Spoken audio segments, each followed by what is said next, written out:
Hi, beautiful people. I am so excited to talk about the books that I read this month. And if I'm being completely honest, within the last 2 weeks, my parents were on an Alaskan cruise. And so they went to Alaska and Canada, which I like to call Canada for some reason. And I read 6 books. I read 6 books, which is like wild and very much like out of character for me, as someone who's like very neurospicy and also just like, that's a lot. 6 books is a lot for me as an average reader. Average is in like, I don't read fast. I do read often. And this is the first time since the academic year where I was really able to read for pleasure outside of like one audiobook that I read like in between walking to class. And so I'm so excited to dive in and talk to you all about the books that I read. One of them is not here. I have the physical copy in my storage unit, my college storage unit. And so I should be getting it in August, getting it back in August, which I'm really excited about, so I can like have all of my books in one place, as ridiculous as it sounds, even though like in September I'm going to Scotland. But anyways, I am so excited about this. I really want to talk about, especially outside of the 2 other books, a majority of the books that I read during this month or during these 2 weeks were the first 4 books of the Bridgerton series. And so I'm really excited to talk about like the comparisons between the show and the books. I got some things to say, I like to think, and I really had a lot of fun, and so I wanted to share the fun with you all, okay? First book that I read this month was Tomorrow. I think it's Tomorrow 3 times. It could be 2, Tomorrow and Tomorrow. I don't remember. But I listened to it on Audible. I have the physical book. I got it for Book of the Month when I was still subscribing to Book of the Month, even though, like, I wish I could, but it's a lot of money. And, yeah. I have feelings about Book of the Month. I love it, and also, like, I don't know. I do love it, though. And I do miss getting my packages every month. But I do feel like I didn't have the time to, like, truly enjoy it until, like, spring break or like the holiday, like even like the summer. Like I've read a few this summer, and I kind of felt like I was just hoarding in my dorm room. So I don't know if I would recommend Book of the Month if you're in college necessarily, because realistically you're not going to be reading as much as you would hope. But tomorrow, my partner is, or tomorrow, that book. My partner is a comp sci major, and he is a very big gamer. He grew up gaming, and I did not. I was the complete opposite. I did not grow up gaming. I was not allowed to game. I grew up in a very strict household. I loved this book. It was so cute, and it was so interesting, because I think for people who grew up gaming, it might be nostalgic, because it makes a lot of like gaming references, and it puts you in the mind of like, it's in the perspective of 2 people that grew up together, playing video games, had a falling out, and like went their separate ways. And then later in life in college, one goes to MIT and one goes to Harvard, and they run into each other, and they're both doing computer science / like video game designing stuff. So they decide to make games together, and it's you following them through their different stages in life. So you follow them a little bit from when they were children, and then like when they first met, and then you follow them through their falling out, then they're reuniting, and then ultimately like as they become professional video game makers. It is really cute. I thought it was gonna be like a typical romance, or just like, I thought it was mainly going to be romance, but it really wasn't. It was much more character driven, I think. And you kind of like really got invested in the story. And one of the things that I really, really loved, I was a little confused about when I had started this part of the book, but that I loved and was so creative, and just, I've never seen anything like it, is at some point in the book, the 2 characters are not on speaking terms anymore. And the book is in the perspective of a video game, which is so clever. And so you're like, and it's like, at least to me, it was very much like unwarned. So it kind of just like happened in like a part of the book. And I was just like, what is happening? Who are these random characters? Why are like sentences like cutting off like in the middle of like what they're saying? And it was really strange and I was not expecting it. But then when you see, like, you keep going and it unfolds a little bit more and you realize this is, it's narrating from the perspective of an actual video game. So cool. Absolutely brilliant. I really, really, really enjoyed it. I gained a lot of perspective on, like, video game life and video game culture. A lot more respect on, like, for the gamers. I don't know if the author themselves was a gamer or just like knew a lot about it. But I literally like sat down with my partner after and was like, I understand now. And this is everything that I learned in the book. And it was really good. And there's now some games that were referenced in the book that I really want to try, that I am excited to try because it was so well written and it was really good. And I think it ended really well. I have no complaints about it. I really enjoyed it. So outside of the 4 Bridgerton books, which are the first 4 books of the Bridgerton series, I read and listened. So like I read 1 and then audio listened on Audible, 2 books. The first one is a graphic novel. I got it from Meg's Tea Room. I got it from her like suggestion. It's Garlic and the Vampire. I just thought the title was really cute and I like knew the contents of it. I thought it was a really cute little read that I could do, and like just I threw it in my purse one day, like when we were going to like dinner with my abuelos and my parents when they came back, and I literally read it in one sitting, like while they were talking and drinking cafe after dinner. So it was really cute. I really enjoyed it. I do recommend it. It's just a nice little light read, like very low stakes, very adorable. There is another book, I believe, by Bree Paulsen called Garlic and the Witch. And I do want to get it. I haven't like done it yet. Like I haven't bought it yet, but it's definitely on my priority list because I really enjoyed this. This was really cute.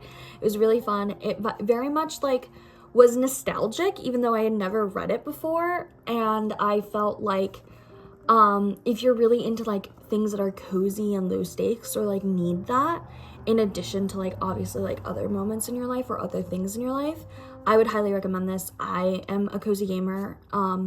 Very recently I have started cozy gaming. I was not allowed to game, surprise, surprise, when I was younger. But now that I'm an adult, I'm 22, I have started, and this feels like a game. I don't know, like, not that it's like playing with you, but it's just like it gives you the same satisfaction, if that makes sense.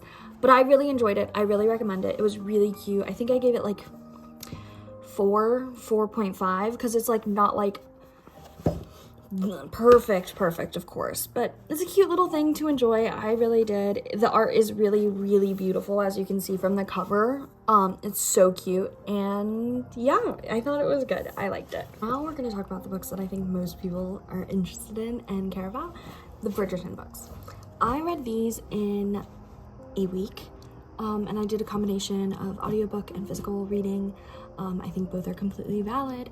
I read The Duke and I a few years back, like 2 years back, and I really enjoyed it, and then I just kind of didn't have time to read Anthony and Kate's story, although I did like the parts that I had started. I decided after watching the 3rd season of Bridgerton on Netflix that I was going to reread the first book, finish the 2nd book, and see how I feel about it. I was hooked. Absolutely hooked. It was so fun. It was so good. I was like giddy.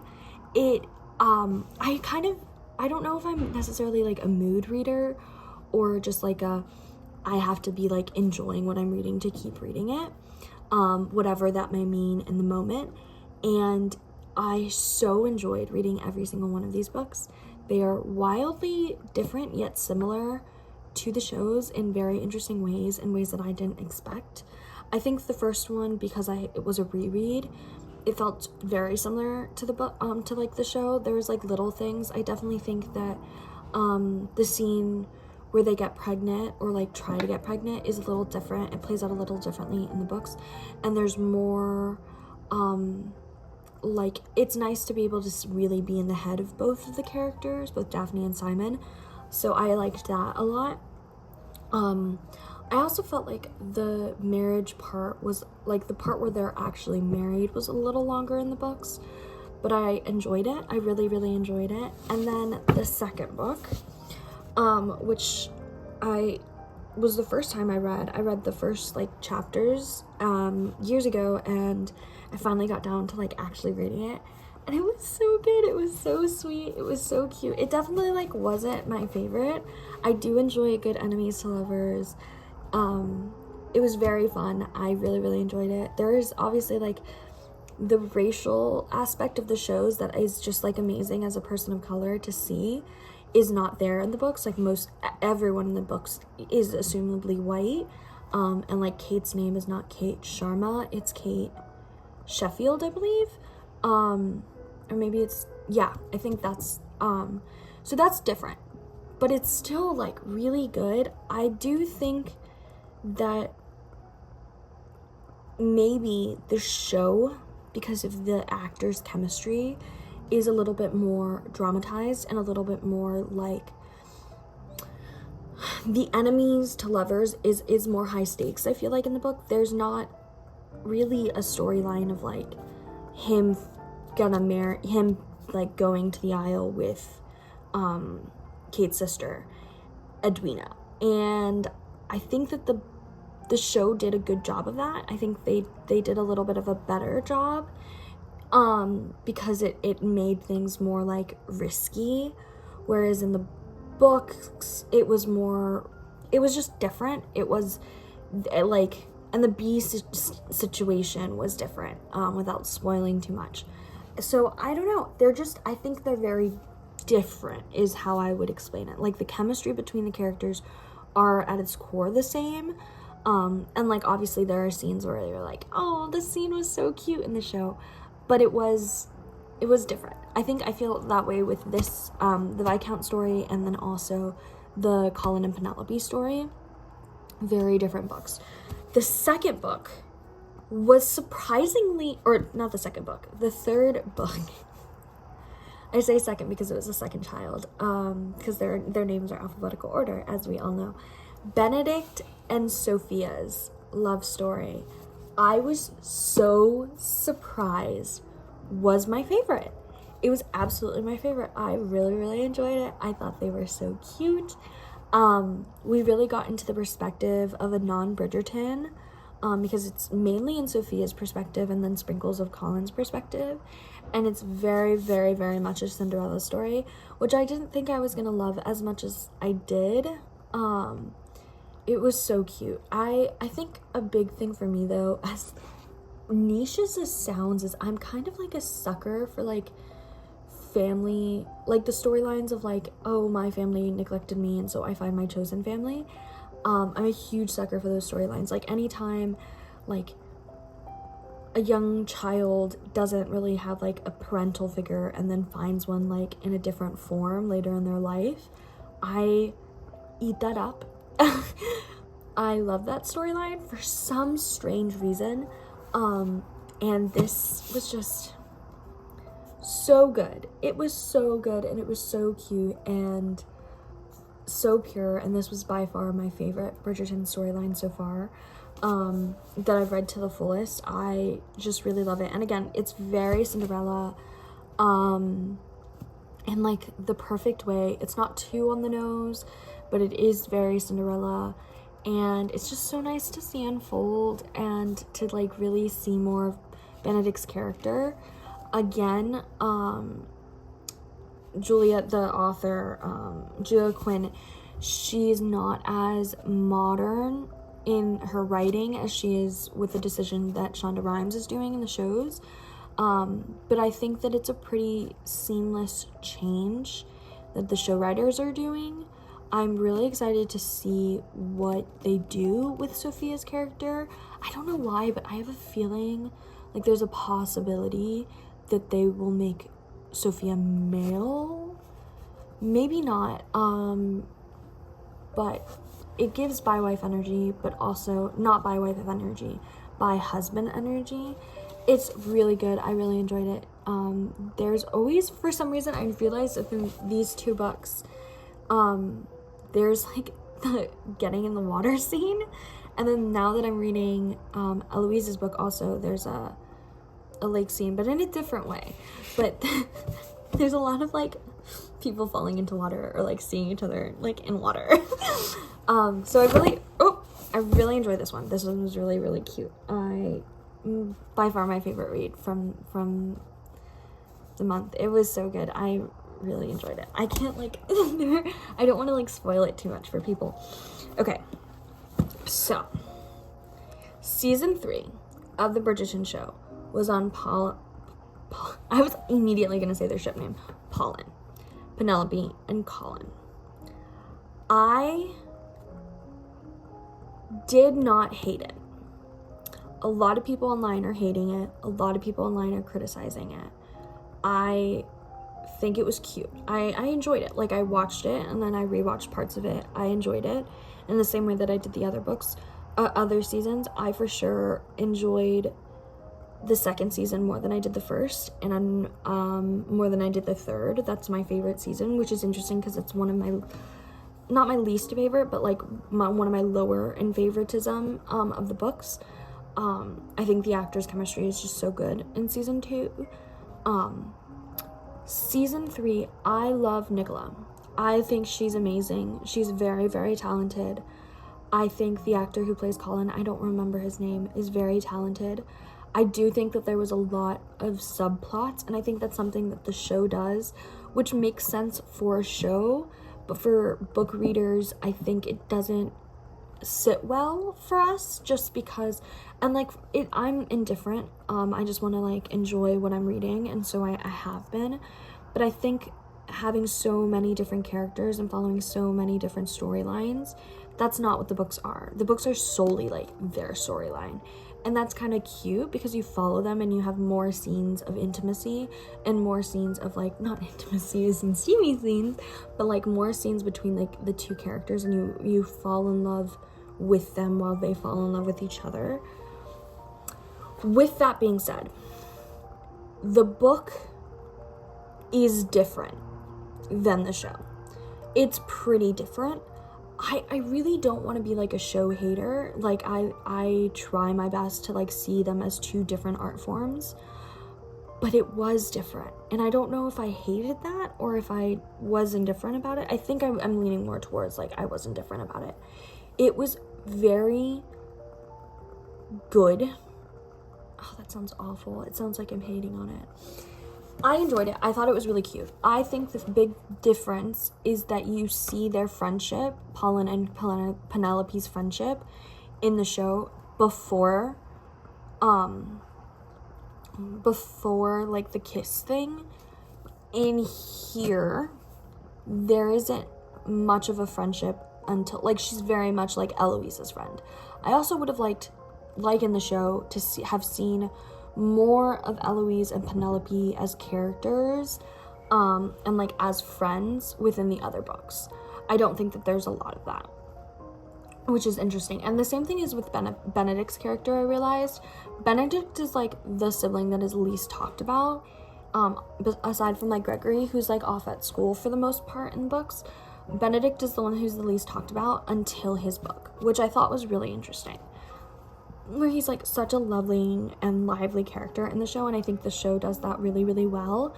And so like I'm more invested in all of the characters, which like I guess negates a little bit of like the subplot stuff, but they're just so different. And I think it's a matter of preference, but me personally, I've taken upon myself to like enjoy both art forms. Like I've always like enjoyed films of movies outside of reading the films. I have the motto of like I will refuse to like read the books before I watch it, because I know that if I do, I'm just gonna look for inaccuracies. So I try to like do it in that order in order to like truly enjoy both as an art form. And then I just get more of the thing that I already enjoyed when I read the books. And so I kind of felt like that with this story. It wasn't my favorite. I did like that the Mrs. Danbury or Lady Danbury was more included in the books, which I was also surprised about because she wasn't super mentioned in the other stuff. But in this one she was, and it makes sense why they named their daughter Agatha. But I did enjoy it. Like, I loved all of the books. I had so much fun reading it. It was everything I wanted it to be. I really do think that. I obviously, like, have my favorites. I really love Sophie and Benedict's Cinderella story. Now I'm reading I have it here, the Sir Philip with Love. And, I'm really enjoying this one too. I think this one is going to be a close second favorite for now. But I don't know. I think my biggest thing is that I'm a sucker for tragedy. Because both of these storylines have like a lot of tragedy in it, and then it's despite the tragedy that there's love. And so maybe that's the common thread. And maybe that's why I also gravitated towards Simon and Daphne's love story a little bit. Although, like, I think they're like a little bit toxic in some ways, and I can't totally put my finger on it, but like some of their communication skills they need to talk about in counseling. But overall, I really enjoyed this, and I honestly like really recommend that people like binge read them the way that I did. I'm really having a lot of fun. I think it's exactly like the type of like summer read that I needed and that I was like craving. Who knows, maybe I'll get that also from like Emily Henry books. I know everyone has been recommending that, and I will try. I just need money, and I don't have that. So that is all I have for you. I read 6 books. These are 4 of the 6, and I really enjoyed it. I think that I got everything that I wanted. They weren't all 5-star. I don't know if any really were besides Tomorrow, but they were all what I needed in the moment, and I'm really grateful for that. I'm also like pretty good about only reading something if I truly am enjoying it. So I recommend these. Honestly, like, try to think of it as something different, like a different art form when you're reading the books and the show. Like, it's not going to be the same, and that's okay. It never will be. But you can enjoy both things. Like, you can truly enjoy both things. I truly believe that.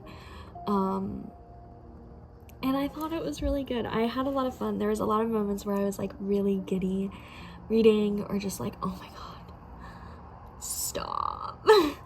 Like, I had so many moments like that. I literally, like, there were moments and I was like laying in bed and like rubbing my feet together because I was like, oh my god, what is happening? And then there were moments like, what is happening? It was very dramatic. I really enjoyed it though. I highly recommend. If you have an Audible subscription, definitely listen to the narrator. They were really good, and they're the same one for all of the books. And I don't know, I think there was a fluke in my Audible because I was able to download like almost all of the books for free. I don't know how that happened. I only got the Paulsen one not for free. So I don't know what happened. But I'm really enjoying it. They're really good, and I highly recommend it. And please like and subscribe. That sounds so silly. Like and subscribe, please, so we can talk more about books and college stuff and just my life. Yeah.